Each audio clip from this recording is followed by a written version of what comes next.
सनातन कथा। सावित्री और सत्यवान, मृत्यु को हराने वाली पतिव्रता। वो कथा जहाँ एक पत्नी की तपस्या और बुद्धि ने यमराज से पति के प्राण वापस ले लिए। हर हर महादेव भक्तों। मद्र देश की राजकुमारी सावित्री का जन्म। बहुत पुरानी बात है। मद्र देश के राजा अश्वपति थे। धर्मात्मा, प्रजा के सेवक, पर निसंतान थे। पुत्र की कामना से उन्होंने 18 साल तक सावित्री देवी की कठोर तपस्या की। सावित्री देवी प्रसन्न हुई और वरदान दिया, राजन, तुम्हें एक तेजस्वी कन्या होगी। वो अपने नाम के अनुरूप संसार को जीवन देगी। समय पर रानी मालवी ने एक कन्या को जन्म दिया। राजा ने नाम रखा सावित्री। सावित्री रूप, गुण, बुद्धि में अनुपम थी। बड़ी हुई तो इतनी तेजस्वी थी कि कोई राजकुमार उससे विवाह का साहस न कर पाया। राजा चिंतित हुए। उन्होंने सावित्री से कहा, बेटी, तुम स्वयं अपना वर चुन लो। भारतवर्ष घूमो, जो तुम्हें योग्य लगे उसे चुनो। लकड़हारे सत्यवान से प्रेम और नारद जी की चेतावनी। सावित्री मंत्रियों के साथ रथ पर निकली। घूमते घूमते शाल्व देश के वन में पहुंची। वहां उसने एक युवक को देखा। तपस्वी सा शरीर, आंखों में तेज, कंधे पर लकड़ी का गट्ठर। वो सत्यवान था। सत्यवान शाल्व देश के अंधे राजा दुम्तसेन का पुत्र था। शत्रुओं ने राज छीन लिया था तो राजा रानी और पुत्र सत्यवान वन में कुटिया बनाकर रहते थे। सत्यवान रोज लकड़ी काटकर माता पिता का पालन करता था। सावित्री ने पहली नज़र में ही मन में उसे पति मान लिया। महल लौटकर पिता से कहा, मैंने सत्यवान को वर चुन लिया है।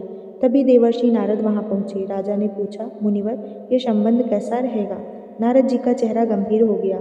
बोले, राजन, सत्यवान सर्वगुण संपन्न है, रूपवान, बलवान, क्षमावान, सत्यवादी, पर उसमें एक बड़ा दोष है। क्या दोष मुनिवर?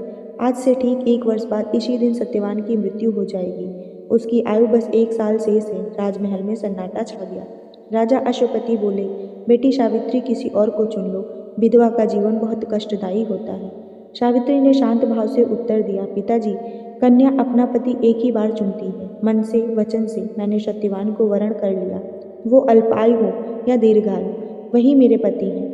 मैं जानबूझकर मृत्यु को ही वरण कर रही हूँ तो कर लूँ, पर मैं धर्म नहीं छोड़ूंगी। वन में विवाह और सावित्री का व्रत।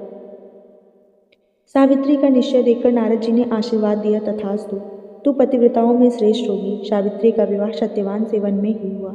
राजकुमारी ने रेशम त्याग कर वल्कल वस्त्र पहन लिए। सास ससुर की सेवा, पति की सेवा में लीन हो गई। पर उसके मन में नारद जी की बात गूंजती रही। 1 साल, बस 1 साल। सावित्री ने दिन गिनने शुरू किए।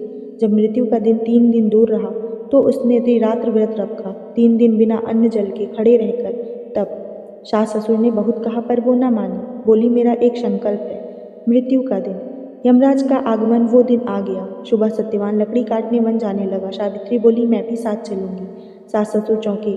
सावित्री कभी अकेले वन नहीं गई थी, पर आज वो जिद पर अड़ी थी। सत्यवान ने कुल्हाड़ी उठाई और पेड़ पर चढ़ा। लकड़ी काटते काटते अचानक उसके सिर में पीड़ा हुई। वो नीचे उतरा और सावित्री की गोद में सिर रखकर लेट गया। सावित्री, मेरे सिर में बहुत दर्द है, लगता है प्राण निकल रहे हैं। सावित्री समझ गई, वो घड़ी आ गई।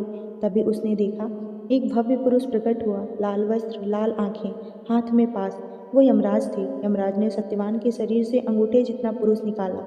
वो जीवात्मा थी। पास में बांधकर दक्षिण दिशा की ओर चल दिए। सावित्री भी पीछे पीछे चल पड़ी। यमराज और सावित्री का संवाद। बुद्धि से जीती बाजी यमराज रुके। बोले, हे पतिव्रते सावित्री, लौट जा। पति के साथ पत्नी का जाना यहाँ तक ही है।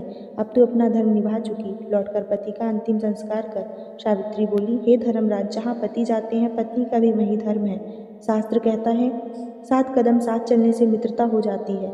मैं आपके साथ सैकड़ों कदम चल चुकी, अब आप मेरे मित्र हुए। मित्र से धर्म की बात की जाती है। यमराज उसकी विद्वता से प्रसन्न हुए। पुत्री, तू जो चाहे वर मांग, सत्यवान के प्राण छोड़कर।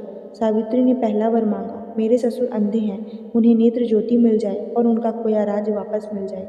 यमराज तथास्तु कहकर आगे बढ़े। सावित्री फिर पीछे चली। यमराज बोले, अब तो लौट जा। सावित्री ने धर्म की बातें सुनाई। संतों का संग एक बार फिर मिल जाए तो कल्याण हो जाता है। आप स्वयं धर्मराज हैं। यमराज फिर प्रसन्न हुए। दूसरा वर मांग। सावित्री, मेरे पिता निसंतान हैं, उन्हें 100 पुत्र हों। तथास्तु। यमराज फिर चले। सावित्री फिर पीछे। तीसरी बार यमराज बोले, तू क्यों नहीं मानती? तीसरा और अंतिम वर मांग ली। सावित्री ने हाथ जोड़कर कहा, हे यमदेव, मुझे सत्यवान से 100 पुत्र चाहिए। यमराज ने तथास्तु कह दिया। कहते ही चौंक गए। बिना पति के 100 पुत्र कैसे? वो वचन से बन चुके थे। सावित्री मुस्कुराई। धर्मराज, आप धर्म के रक्षक हैं। अपने वचन को सत्य करने के लिए आपको मेरे पति को लौटाना ही पड़ेगा। यमराज निरुत्तर हो गए। सावित्री की पतिव्रत शक्ति, बुद्धि और धर्मनिष्ठा के सामने झुक गए। उन्होंने सत्यवान की जीवात्मा का पाश खोल दिया। पुत्री, तूने मृत्यु को धर्म से जीत लिया। ले तेरा पति, तुम दोनों 400 साल तक सुख भोगोगे। वरदानों की पूर्ति और सावित्री का यश। सावित्री लौटी तो सत्यवान की सांस चलने लगी। उसे लगा जैसे गहरी नींद से जागा हो। सावित्री, मुझे बड़ी नींद आ गई थी। ये सांवले पुरुष कौन थे? सावित्री ने सब बताया। दोनों आश्रम लौटे तो देखा सास ससुर दुग्धसेन की आंखें ठीक हो गईं और दूध खबर लाए कि शत्रु मर गए। राज्य वापस मिल गया। समय पर सावित्री के 100 पुत्र हुए। पिता अशुपति के भी 100 पुत्र हुए। सत्यवान ने दीर्घकाल तक राज किया। इस कथा से सीख यह मिलती है हमें कि पतिव्रत धर्म की शक्ति। सावित्री ने दिखाया कि स्त्री का सच्चा प्रेम और निष्ठा यमराज को भी झुका देती है। नारी शक्ति सबसे बड़ी शक्ति है। बुद्धि और धर्म का मेल। सावित्री ने भावुक होकर रोना नहीं रोया। यमराज से तर्क किया, धर्म की दुहाई दी और वरदान में ही वरदान मांग लिया। संकट में बुद्धि ही बचाती है। संकल्प का महत्व। एक बार जो वरण कर लिया, मृत्यु भी उसे छीन नहीं सकती। वचन सनातन का मूल है। महाभारत वन पर्व में एक कथा है। आज भी वट सावित्री व्रत ज्येष्ठ अमावस्या को मनाते हैं। महिलाएं वट वृक्ष की पूजा करके पति की लंबी आयु मांगती हैं, क्योंकि सत्यवान सावित्री की गोद में वट वृक्ष के नीचे ही जीवित हुआ था। सावित्री ने सिद्ध किया, प्रेम मृत्यु से बड़ा है और धर्म प्रेम से भी बड़ा है। जब दोनों मिल जाएं तो काल भी हार जाता है। सती सावित्री की जय। धर्मराज की जय। अब आप सब हमें यह बताएं कि किस किस के यहाँ वट सावित्री व्रत रखा जाता है, और ऐसी ही कहानियों के लिए हमारे चैनल को लाइक, शेयर, सब्सक्राइब और कमेंट करना ना भूलें। धन्यवाद।